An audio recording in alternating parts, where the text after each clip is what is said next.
ছোট সাহাবী নবীকে বললেন, ও মায়ের নবী আমার, যখন আমি দেখি মা চুলার ভিতরে লাকড়ি দেয়, ওই লাকড়িটা কিন্তু বড় লাকড়িগুলা আমার মা কিন্তু চুলার মধ্যে আগে দেয় নাই।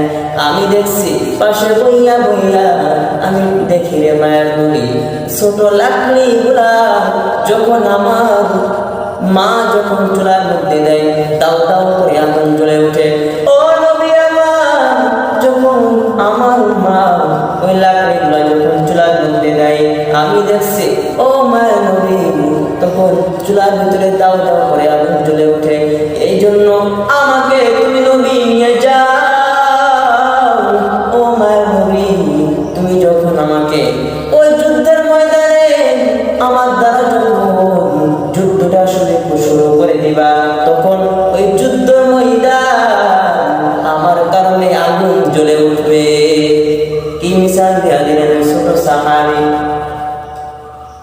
আর এখন আমরা যুদ্ধ করি, ইসলামের জন্য কাজ করি, মানুষ দেখানোর জন্য কাজ করি না রে বাবা। ও নবী উম্মত, নবীর আশিকের দল, মাথায় একটু চিন্তা করবা মাঝে মাঝে, কারণ এই ইসলামের জন্য কত মানুষ কত জীবন দিয়েছে।